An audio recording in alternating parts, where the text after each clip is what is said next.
Fala pessoal, estamos aqui com mais um Resenha de Mestre, um videocast do mestrado profissional da Faculdade Baiana de Direito e do Grupo de Pesquisa Transformações da Universidade Federal da Bahia. Estamos com um convidado super especial, o professor Tiago Borges. E aí, bora resenhar? Tiago, muito obrigada por ter topado conversar com a gente aqui no nosso videocast da Baiana e da UFBA. Só para falar um pouco sobre teu currículo, Tiago, gente, ele é doutor em Direito Internacional pela USP, é doutor em Relações Sociais e Novos Direitos pela Universidade Federal da Bahia, mestre em Direito pela Universidade de Coimbra, em Portugal, e é professor da Faculdade Baiana de Direito. Tiago, obrigada mais uma vez. E aí? Obrigado, Gabi. Eu vou te chamar de Gabi. Claro, Gabriela. por favor. Obrigado pelo convite. É um prazer participar desse podcast e poder contribuir com o projeto aqui da Faculdade Baiana e da UFBA em conjunto. Muito obrigada. Eu queria começar falando um pouco da tua produção acadêmica, assim. Tu é professor de Direito Internacional, fala de Direito Internacional, escreve sobre Direito Internacional, e eu queria saber como foi essa tua paixão, assim, como foi que começou isso na faculdade já? Não, foi bem por acaso, na verdade. Na faculdade eu não me interessava por Direito Internacional. Aliás, a matéria de Direito Internacional não era uma matéria de muito destaque. Eu me formei na Universidade Católica de Salvador e, além da disciplina de Direito Internacional Público, eu tive Direito Internacional Privado. Eu acabei estudando muito mais até Direito Internacional Privado.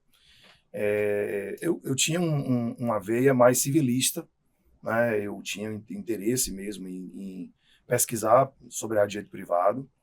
E fui fazer o mestrado logo que eu me formei. Eu colei grau em janeiro de 2001 e em outubro de 2001 eu já estava em Portugal fazendo mestrado. Mas por que tu inventou, tipo, de fazer logo o mestrado? Então, eu, na verdade, queria ser professor. Era um dos Tá. meus objetivos profissionais, era ser professor. Eu não tinha, assim, uma certeza do que eu queria ser no meio jurídico ainda, né? Eu queria atuar na área jurídica. Eu, na verdade, posso até voltar um pouquinho. Assim, eu fiz duas faculdades ao mesmo tempo. Eu fiz Economia e Direito. Eu entrei em Economia na Federal, em Direito na Católica. Cursei as duas até a metade do curso. Foi quando eu comecei a estagiar em Direito. E aí abandonei Economia e continuei em Direito, né? Então, quando eu comecei com a prática do Direito, foi que eu comecei a me interessar por trabalhar com Direito. Então, eu queria trabalhar com Direito. Eu sabia o que eu não queria ser. Eu não queria ser do Ministério Público, eu não queria trabalhar com direito penal, eu nunca quis trabalhar com essas áreas, mas eu pensava em outras possibilidades, né, do que eu poderia ser. E aí, mas professor era uma coisa que eu tinha certeza que eu queria ser. Desde sempre, assim, desde minha muito mãe novo. É professora universitária, né, isso professora foi mestre, doutora, professora Angela Borges, lá da Faculdade de Serviço Social da Católica, já aposentada. Foi do mestrado e doutorado lá de políticas sociais da Católica, né? Então eu vivenciava já essa vida acadêmica em casa. Então eu tinha interesse em ser professor, era uma coisa que era um objetivo meu, né? Então fazer o mestrado era uma coisa natural dentro dessa lógica. E então eu acabei indo para Portugal. Eu escrevi um artigo sobre o projeto de Código Civil, né? O Código Civil entrou em vigor, foi aprovado em 2002, entrou em vigor em 2003. Em 2001, escrevi um artigo sobre o projeto de Código Civil. Esse artigo foi corrigido por uma professora lá de Coimbra. Ela me mandou um e-mail perguntando se eu não tinha interesse em fazer mestrado lá. Eu me candidatei ao mestrado e fui fazer o mestrado em Direito Europeu, que na época chamava Ciências Jurídico-Comunitárias, porque ainda era a Comunidade Europeia, essa coisa toda. Direito Europeu. E a minha área que eu queria escrever era Direito dos Contratos na União Europeia. A minha dissertação de mestrado é Harmonização do Direito dos Contratos na União Europeia. É o tema da minha dissertação. Então, eu estudei União Europeia e estudei contratos. Aí que o direito internacional aparece na minha vida, quando eu fui estudar a União Europeia. Porque para entender a União Europeia, para entender o processo de integração europeu, eu tive que aprofundar os meus conhecimentos sobre direito dos tratados, sobre direito internacional, e por isso é que eu comecei a enveredar pelo direito internacional. Então, eu comecei a trabalhar com direito internacional pelo direito europeu. Até o próprio Mercosul é um assunto que eu fui estudar depois, né, já com a perspectiva de aprofundar o conhecimento em direito internacional. Quando eu retornei do mestrado, a primeira cadeira que me ofereceram para dar aula foi direito internacional, que era justamente a matéria que era uma matéria difícil de achar um professor, porque pouca gente com especialização, normalmente era ministrada por professores de outras áreas, ou de ciência política, ou de constitucional, que para completar a carga horária ensinavam direito internacional, e me ofereceram direito internacional em 2 faculdades, privadas aqui de Salvador. E foi assim que eu comecei a investir no estudo do direito internacional. Então, não é uma área que veio da graduação, começou no mestrado, e eu diria que acidentalmente eu comecei a lecionar essa matéria e fui me apaixonando totalmente. À medida que eu ia investindo no estudo do direito internacional para aprofundar as minhas aulas, para aprimorar as aulas, eu fui gostando cada vez mais. Isso no direito internacional público. O direito internacional privado estava muito mais conectado com meus interesses profissionais, que eram na área de direito privado, contratos, né, responsabilidade civil. Então, eu também acabei estudando muito direito internacional privado, até pensando na minha prática profissional, né, o direito internacional privado, que me dá mais possibilidades de atuar como advogado. E aí voltei já também com um maior amadurecimento profissional, também com a intenção de advogar. Eu queria advogar, queria atuar na advocacia, e aí, desde então, eu iniciei a minha trajetória como advogado e sou muito satisfeito com essa escolha que eu fiz. Ah, que massa, gostei. Não tinha, nossa, eu achava que era uma coisa que tu já tinha paixão, assim, desde a época da faculdade. E na faculdade, no mestrado, assim, quem te inspirou para... Não, eu sei que sua mãe, né, obviamente, porque ela era, né, porque tá aposentada, professora, mas quem foi que te inspirou durante a faculdade, durante teu mestrado, assim, tu tivesse algumas pessoas? Tive, assim, eu tive alguns professores, assim, muito inspiradores. Acho que o nome, assim, que me vem à mente fortemente é o de Marcelo Zarif, né, foi meu professor de processo civil todos os semestres na faculdade, foi paraninfo da nossa turma, um advogado admirável, né? Uma pessoa muito, muito cordial, muito gentil. Outros professores, né, que foram meus professores na faculdade que assim, inspiraram bastante, o Luiz Viana, né? Luiz Viana, que foi presidente da OAB, foi meu professor de Direito Civil, um grande professor. Professores jovens que estavam começando a carreira e que hoje estão aí extremamente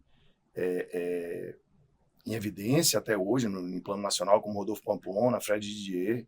Fred, eu devo ter sido das primeiras turmas que Fred deu aula lá na Católica, em prática jurídica, né, e Rodolfo em trabalho e processo de trabalho. Então, tive aí essas figuras inspiradoras. Em Portugal, eu fui aluno de um grande professor chamado Aroso Linhares, de filosofia do direito. É uma inspiração profunda. Eu tenho dificuldades até hoje de entender como aquele cara consegue reunir tanto conhecimento e com a capacidade de articular conhecimentos, assim, incrível, é um sujeito incrível.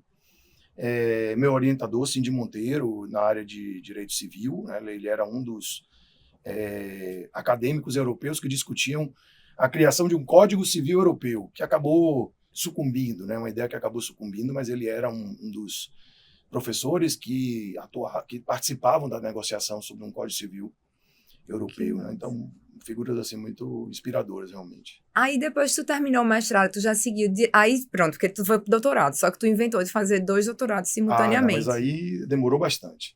Teve um tempo de paz. Por causa de paz. Na verdade, assim, teve um grande investimento. Eu comecei ensinando e isso foi o meu primeiro, assim, profissionalmente, eu me dediquei muito à docência nos meus primeiros anos, né? Eu dava aula em muitas turmas, em faculdades diferentes, cheguei a dar aula em 3 faculdades simultaneamente, ter 9 turmas ao mesmo tempo, e depois isso foi diminuindo, porque a advocacia foi ganhando espaço na minha vida, e eu comecei a me dedicar mais à advocacia, e isso acabou postergando a realização do doutorado. Então, eu passei aí de 2004, quando eu terminei o meu mestrado, até 2016, me dedicando mais à advocacia e progressivamente concentrando mais a docência em poucas instituições, até ficar somente na Faculdade Baiana, onde eu estou hoje, E como desde veio o 2012. doutorado? Como veio a ideia? Então, a ideia do doutorado veio assim, primeiro porque é uma necessidade nossa, né, da nossa trajetória profissional, a gente tem que fazer isso, mas eu também, eu tinha ali um assunto que eu queria investir uma pesquisa mais aprofundada, que era o assunto da relação entre o direito interno e o direito internacional. Então, tua tese veio... Tu já entrou no doutorado com um problema, com um tema. Um problema assim, muito claro. Eu tinha muitos anos dando aula.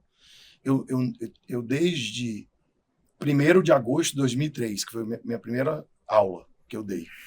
Eu lembro, porque é o dia do aniversário do meu pai. Que massa. Então, eu me lembro de ter dado essa aula e ter chegado à noite, né, já depois das 10 no aniversário dele.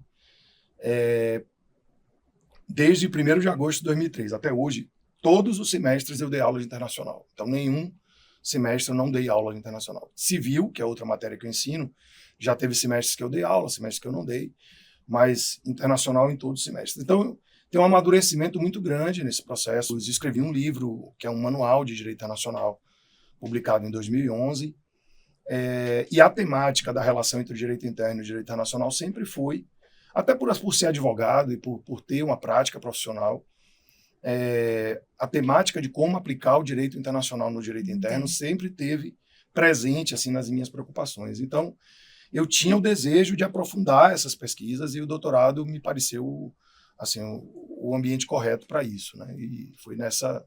Mas e por que 2 doutorados? Aí é uma outra história. Diria que foi mais ou menos acidental. O que acontece é que eu... Não, porque assim, ninguém planeja um negócio fazer 2 desse. doutorados, né? O que aconteceu foi que eu queria fazer o doutorado em Direito Internacional e queria fazer na USP, né? Porque o professor Wagner Menezes, amigo de muitos anos, me estimulava a fazer lá e tal, o professor de lá da USP, da São Francisco, e eu, então, motivado também por essa inspiração dele, resolvi entrar no processo seletivo. E é um processo seletivo longo. Sim. Começa em fevereiro, não sei se ainda é assim hoje, mas as provas de línguas eram em fevereiro, depois só no meio do ano tinha resultado para fazer as provas escritas, e depois ainda tem as provas particulares de cada um dos orientadores. Doutorado já certo que eu faria esse processo seletivo da USP, abriu o processo seletivo da UFBA. E eu não podia dar como certeza que eu ia entrar na USP, uma seleção muito concorrida. Eu vi que aqui no processo seletivo da UFBA tinha uma possibilidade que era em História do Direito, e eu tinha a possibilidade de discutir a temática da relação entre direito interno e internacional em História do Direito, porque é um tema que perpassa o processo histórico. Então, eu posso trabalhar essa temática de uma perspectiva histórica, e eu vi ali uma possibilidade de desenvolver esse tema aqui. E o processo seletivo aqui acabou. Ele iniciou, se eu não me engano, em novembro, e em março eu já estava em sala de aula. Então, eu fiz a prova da USP em fevereiro, e em março eu já estava cursando o doutorado aqui. Então, eu cumpri os créditos nos 2 semestres. Quando eu estava terminando de cumprir os créditos aqui, saiu o resultado de lá, que tinha sido aprovado. E eu fiquei naquela, bom, o que é que eu faço? Abandono essa ideia de fazer na USP e faço só aqui? Era uma possibilidade. Eu já estava avançado aqui, eu podia fazer a minha tese.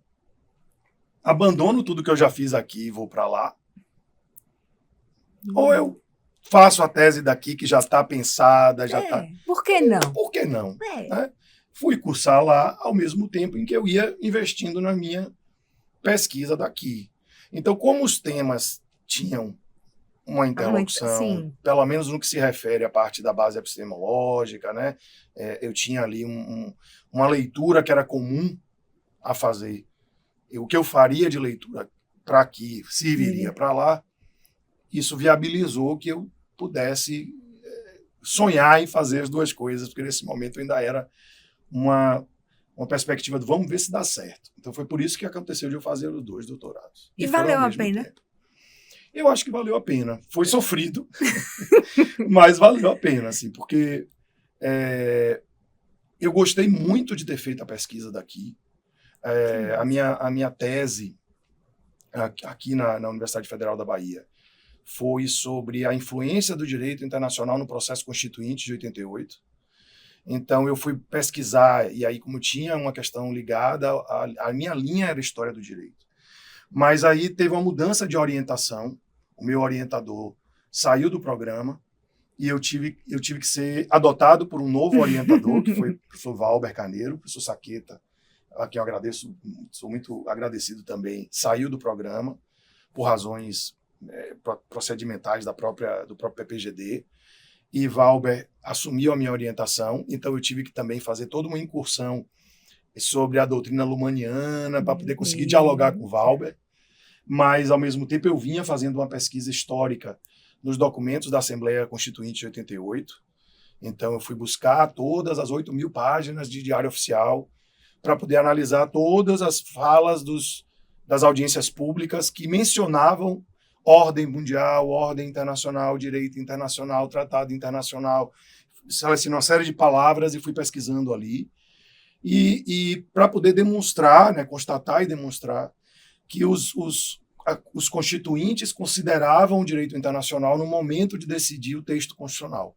Perfeito. Então, era essa a minha proposta de tese, né, mostrar que o direito internacional limitava o poder constituinte. E isso era levado em consideração no momento ali do processo constituinte na Assembleia, né, e eu demonstro isso por várias passagens dessas audiências, né, então isso obviamente me permitiu, assim, me proporcionou ler muita coisa sobre a relação entre direito internacional e Constituição, direito internacional e direito interno, que foi muito útil para o que eu iria fazer. E na USP, como ficou teu recorte? Meu recorte ficou como uma proposta de uma relação heterárquica entre o direito interno e o direito internacional, contrapondo um discurso corrente de que o direito internacional e o direito interno têm que se relacionar hierarquicamente.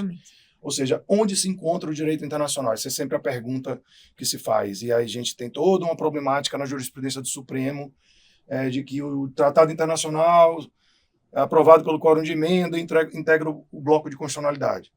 Os que são sobre direitos humanos, mas aprovados por quórum de lei ordinária, são norma supralegal. E os demais tratados.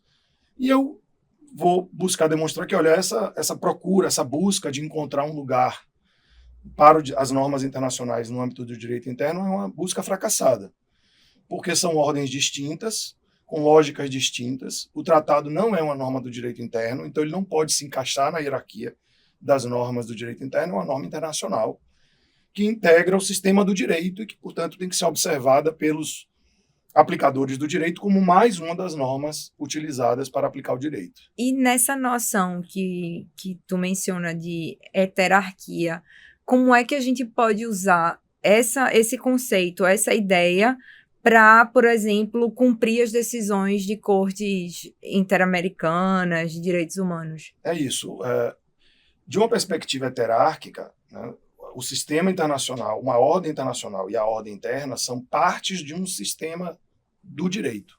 Uhum. Nós temos várias ordens, é um sistema plurimo, porque nós temos várias autoridades que são capazes de construir o sistema do direito. Né? O sistema do direito não é construído por uma única autoridade. Afinal de contas, a gente vive num mundo que é estruturado na forma de estados. Então, cada estado, pela sua soberania, cria uma ordem jurídica. E todas essas ordens integram o grande sistema de linguagem, que é o sistema do direito. E aí entra a ideia até lumaniana da linguagem do lícito e ilícito. Ou seja, tudo que envolve a linguagem do binômio lícito e ilícito é direito. Então, são várias ordens dentro de um mesmo sistema, né, que é o sistema do direito, e a ordem internacional é mais uma dessas ordens. Então, do mesmo jeito que nós lidamos com o direito de outros países heterarquicamente, nós temos que lidar com a ordem internacional heterarquicamente. E não hierarquicamente. Nem a ordem internacional está acima da ordem interna, nem a ordem interna pode se colocar acima ou abaixo da ordem internacional. Essa seria a tua distinção de heterarquia com hierarquia. Exatamente. Então, No momento em que um juiz tem uma situação concreta em mãos que envolva a possibilidade de aplicação da norma interna e da norma internacional, a discussão não é hierárquica, porque a hierarquia remete ao plano da validade. Uhum. Então, se uma norma é inferior hierarquicamente à outra e contraria ela, ela é inválida. Então, a heterarquia lança a discussão para o plano da eficácia. Se ambas as normas são válidas, uma delas terá que ser eficaz, sem comprometer a validade da outra. Perfeito. Então, quando o juiz opta pela aplicação de uma norma interna em detrimento de uma norma internacional, ele está no plano da eficácia e não no plano da validade. Ele não está invalidando a norma internacional, ele está apenas dizendo que a norma interna se aplica, mesmo que isso implique um ilícito internacional, o que pode acontecer. Mas essa é a eficácia da norma internacional. Entendi. Dá aquele fato como ilícito. É certo que se o Estado se comprometeu a cumprir com obrigações internacionais, há uma expectativa de comportamento na ordem internacional de que ele se comporte conforme a norma internacional com a qual ele concordou soberanamente. Então, o Estado deve, em princípio, pelas perspectivas da ordem internacional, cumprir o direito internacional. Mas ele pode optar por aplicar uma norma interna, praticando com isso um ilícito internacional e assumindo as consequências desse ilícito.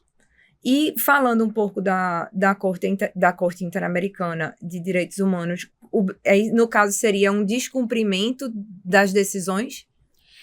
Porque o Brasil é signatário da Convenção Americana de Direitos Humanos, né, que a gente conhece pelo apelido de Pacto de São José da Costa Rica, e também é signatário da jurisdição obrigatória da Corte desde 1998. Então, o Brasil deu uma declaração unilateral, né, na qual ele concorda com a jurisdição obrigatória da Corte. Então, desde então, ele se sujeita às decisões da Corte Interamericana de Direitos Humanos, que também, por essa declaração do Brasil, tem aplicabilidade imediata no direito brasileiro, dispensando a homologação por qualquer tribunal nacional. Então, a sentença da Corte Interamericana de Direitos Humanos é um título executivo judicial. Né? Então, como qualquer título executivo judicial, o Estado brasileiro precisa cumprir. E se ele descumprir? Bom, ele vai estar sujeito ao monitoramento e fiscalização da Corte e a eventuais declarações e decisões internas da Corte no sentido do descumprimento dessas decisões. E acontece. Algumas decisões contra o Brasil já foram decididamente descumpridas. Inclusive a primeira delas, né, o caso da Mel Ximenes Lopes, por conta da não condenação dos responsáveis pela sua morte. O processo contra eles acabou prescrito por uma decisão do Tribunal Regional Federal que desclassificou o tipo penal e, com isso, a prescrição foi reconhecida, né? E, portanto, se foi por prescrição, não foram propriamente inocentados, né, do fato. Sim. Então, o sistema interamericano considerou o Brasil como tendo descumprido essa sentença, né, da Corte, né, podendo, eventualmente, estar sujeito a uma sanção no âmbito da OEA, da Organização dos Estados Americanos. Mas é isso. No fim das contas, o Brasil está comprometido com o cumprimento das sentenças, mas nem sempre encontra os meios necessários, porque, afinal de contas, não cabe ao governo do Estado brasileiro, por exemplo, condenar alguém. Cabe ao Poder Judiciário. Se o Poder Judiciário não condenou, o Estado brasileiro, como um todo, é responsabilizado por esse descumprimento. Entendi. E deixa eu te perguntar sobre o STF. Como é que ele tem tratado essa relação entre normas internacionais e a Constituição brasileira? Bom, a gente tem um precedente que tem marcado, né, a história desse processo da relação entre o direito interno e o direito internacional, que é o recurso extraordinário 466343, relativo ao depositário infiel, né, um caso emblemático, né, decidido pelo Supremo, que estabeleceu esse critério da supralegalidade dos tratados sobre direitos humanos, que não foram aprovados pelo quórum de emenda. Essa é uma longa história, né, uma história que vem desde a década de 70, quando o recurso extraordinário 80.004 estabeleceu a paridade hierárquica entre leis e tratados. Com a Constituição de 88, a discussão se renova por causa do parágrafo 2º do artigo 5º, que diz que os direitos e garantias fundamentais não excluem outros, né, do rol do artigo 5º não exclui outros, inclusive aqueles decorrentes de tratados. Então, reabre a discussão a respeito, né, da relação entre os tratados e o direito constitucional. A emenda 45, que inseriu o parágrafo 3º no artigo 5º, né, dizendo que os tratados sobre direitos humanos aprovados pelo quórum de emenda seriam equivalentes às emendas constitucionais. Nesse cenário normativo, o Supremo tomou essa decisão em 2009, estabelecendo que os tratados sobre direitos humanos aprovados pelo quórum de lei ordinária, antes da emenda 45, seriam normas supralegais. E só seriam normas do bloco de constitucionalidade aqueles tratados aprovados pelo quórum de emenda do parágrafo 3º do artigo 5º. Então, criou-se aí, na jurisprudência do Supremo, 3 status diferentes para os tratados no direito brasileiro. Ou eles são equiparados a leis federais, ou eles são norma supralegal, ou eles integram a Constituição. O problema é que, do ponto de vista do direito internacional, isso não quer dizer absolutamente nada. Nada. Porque uma obrigação internacional decorrente de um tratado para a ordem internacional é simplesmente uma obrigação internacional decorrente de um tratado. Não interessa como ela vai ser inserida no ordenamento interno. Não importa. No direito brasileiro. Para o âmbito internacional é apenas uma obrigação internacional. Então, chega a ser difícil, às vezes, quando eu vou em ambientes internacionais, eu vou muitas vezes aos Estados Unidos para o Jessup, porque sou juiz lá de vez em quando, que é uma corte simulada, né, uma competição de corte simulada, e os amigos conversam sobre isso, e eu tento explicar. Tento explicar as diferenças. Às vezes eles acham que eu falo mal inglês, porque eu não consigo me fazer entender, então que realmente é difícil de explicar. Essas diferenças. Mas tu acha que o parágrafo 3º, especificamente, ele trouxe uma heterarquia e não uma hierarquia? O parágrafo 3º não deveria existir. Cara. Na verdade, né? Ele é uma inserção, eu diria até oportunista, porque o momento era um momento que tinha voltado a discussão sobre prisão do depositário infiel, porque o Código Civil de 2002 entra em vigor em 2003, trazendo a prisão do depositário infiel, que era uma questão que tinha sido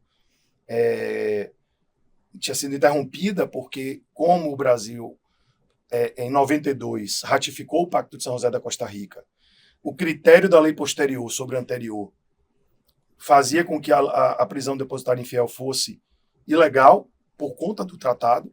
Né? Então, como o Código Civil de 16 previa a prisão, mas o Pacto de 92 proibia, então não era anterior. Exatamente. Então, o critério da posterioridade estava resolvendo o problema.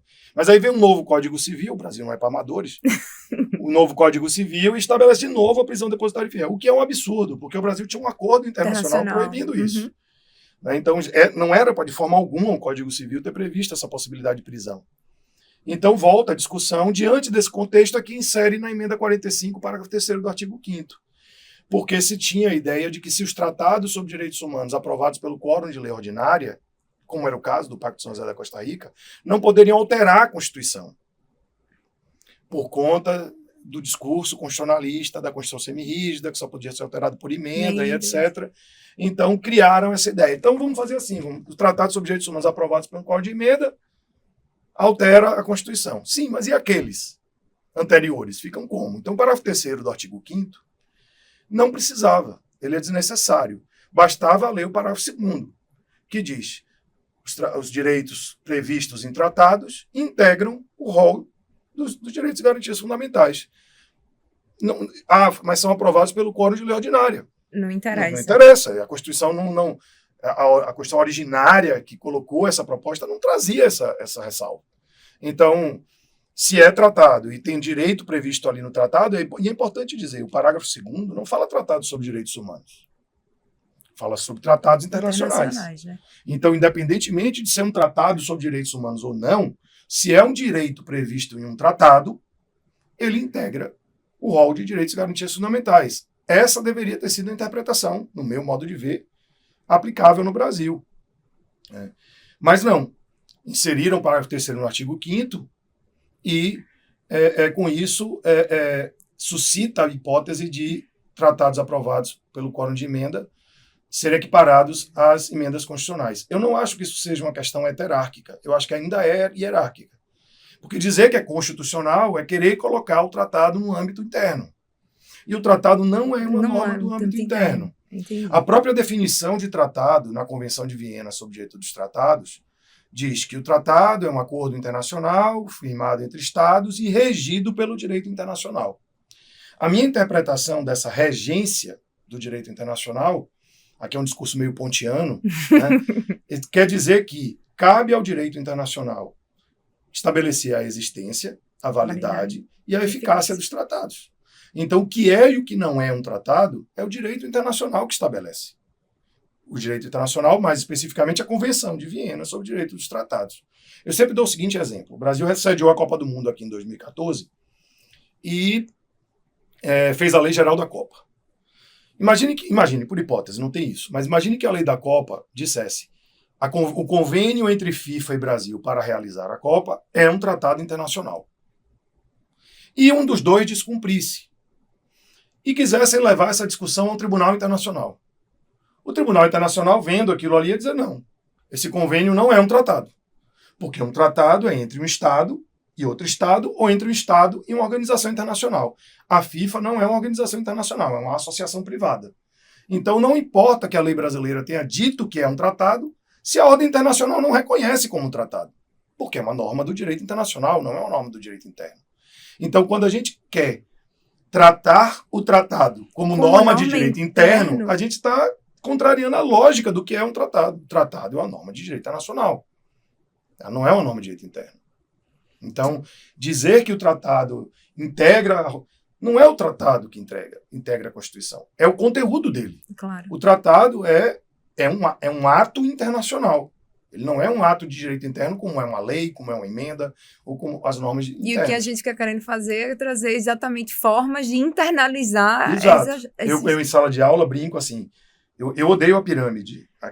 Eu odeio, porque eu acho que pirâmide é uma coisa assim, tenta desenhar o indesenhável, né? Que é uma ordem jurídica. Mas eu falo assim, é pegar a pirâmide, tirar um triângulo de cima, botar uma bola e tal. Então, como se a bola pudesse se encaixar na pirâmide. Não é mesmo, não tem o mesmo formato, é outra lógica. Não dá para fazer isso. Perfeito, uma aula, né? Obrigada, pelo amor de Deus. Eu queria voltar a falar um pouco da tua vida acadêmica, assim. Como foi começar a dar aula muito cedo para alunos com quase a mesma idade que você? Porque para mim foi muito difícil. Foi mesmo. Foi difícil e foi desafiador. E eu usei uma estratégia que eu recomendo para todo professor iniciante, que é, na nossa época, na época que eu comecei a dar aula, não se tinha gente que já levava computador para a sala, mas a maioria das pessoas levavam caderno, caneta, né? Então, a minha estratégia foi, eu vou preparar as 6 primeiras aulas com um conteúdo, assim... Absurdo. Então, era aula, muito conteúdo, e o pessoal desesperado para poder copiar tudo e tal. E aí, tome folha de caderno. Na 3ª, 4ª semana de aula, eles já estavam olhando assim, poxa, esse professor sabe o assunto. Isso me dava um conforto, assim, de, a partir dali, eu poder conduzir as aulas sem ser tão desafiado, né, tão questionado na autoridade de professor, né, porque muito jovem, às vezes, e eu dava aula tanto no matutino quanto no noturno, e nas turmas do noturno tinham muitas pessoas que eram, inclusive, mais velhas do que eu, já em segunda formação, profissionais, né, gente que já trabalhava há muito mais tempo, e eu estava ali, começando a minha atividade profissional, tal, então era muito desafiador, realmente. Tu estava comentando que quando tu estava na faculdade, tu foi aluno de Fred e Pamplona, e eles estavam começando. Sim. Como foi tua visão deles, assim? Tu lembra? Eu lembro. É bem verdade que eles eram, assim, brilhantes, né? Professores muito bons, né? E vinham, assim, de um conhecimento. Eles fizeram mestrado, doutorado muito, muito rápido, né? Os dois vieram de São Paulo, tal, então estavam ali com aquela profundidade, né? De quem tinha acabado de sair de um doutorado. Então, eles vinham com um conhecimento ali muito, muito sólido, né? E obviamente que tinha, assim, uma admiração. E tinha uma coisa assim, poxa... Era inspirador, no sentido de você dizer assim, eu posso conseguir também. Exato. Então, eu tinha essa intenção de ser professor e ver professores jovens, assim, desempenhando bem, né, a tarefa. era algo que inspirava bastante. Assim, eu me lembro e assim, era admirada, né? Eles eram muito admirados pelos meus colegas. Ai, que legal. Porque, assim, quando eu quando comecei a dar aula também, tinha uma idade muito próxima dos meus alunos. E aí, depois de um tempão, eu encontrei uma ex-aluna que disse assim, não, a gente ficava meio desconfiada e tal. A gente meio que, no início, ficou um pouco com o pé atrás. E aí, eu fico imaginando que eu acho que todo mundo passa por esse processo quando começa, né? Eu Sempre acho que tem tem, sim. Tem uma desconfiança, assim, ainda mais que essa geração especificamente, né, a geração de Rodolfo, de Pablo, de Fred, de Cristiano Chaves, essa geração, eles começaram muito jovens e entre eles e um outro grupo de professores tem um espaço tem um aí gap que muita muito gente grande. não tinha tantos professores, né? Então, foram muitos professores jovens entrando no mercado de vez e isso chamou muita atenção na época, né? E causava esse impacto.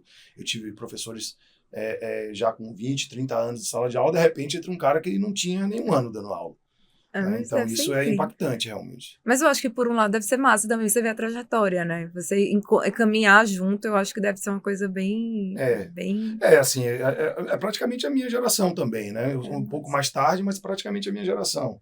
Mas eles é que iniciaram, né? Esse grupo que formou aí no final dos anos 2000, nos anos de 99, início dos anos 2000, que inicia aí esse grupo novo de professores. E agora a última pergunta, que é uma pergunta que eu adoro fazer, que é o que você mais gosta e o que você menos gosta de ser professor. Eu vou começar pelo que eu menos gosto, que é corrigir prova. Eu Meu acho Deus que do é céu. 100%, provavelmente. Não é possível que... Sabia que muita gente fala isso? É. Eu pergunto, eu adoro corrigir prova. Deve ser unanimidade. Você é a exceção que comprova a unanimidade. Porque, de fato, é assim, corrigir prova. Porque corrigir prova é muito angustiante. Além de ser cansativo, né, é angustiante, porque os alunos acham, né, eu tenho uma fama de ser um professor exigente, e eu acho que sou. Eu sou exigente comigo, então não tenho como não ser exigente com os outros, é uma coisa natural. Eu tento blindar meus filhos disso, mas meus alunos não. Eu sou exigente porque eu acho que isso é o melhor para eles. E corrigindo prova, você vai vendo assim, meu Deus, esse cara sabe isso aqui, como é que ele botou isso aqui errado? Ou por que ele deixou de dizer isso, que eu acho que acontece muito nas minhas provas. Por que ele não foi além, por que ele não demonstrou todo o conhecimento que ele tinha. Né? E muitas vezes a gente vê, ele não sabia fazer a prova.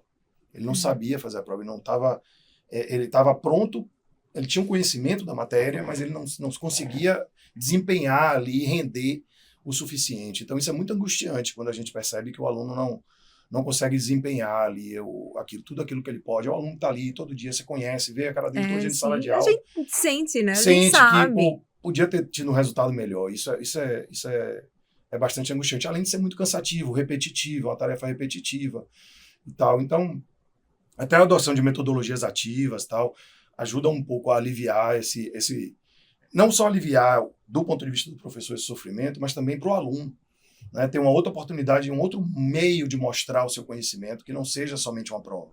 Porque tem aluno realmente que no momento da prova não vai bem. Eu acho a prova extremamente importante, eu não abro mão dela. Eu acho que é uma habilidade que o aluno tem que ter, ele vai ser exigido de fazer prova ainda muitas vezes depois que sair da faculdade. Então, saber fazer prova é uma habilidade importante. Mas a gente ter metodologias que permitam ele mostrar de outra forma o conhecimento dele, que a gente possa também perceber que ele domina o assunto de outra maneira, é fundamental, no meu modo de ver. Eu também concordo. E o que é que eu mais gosto?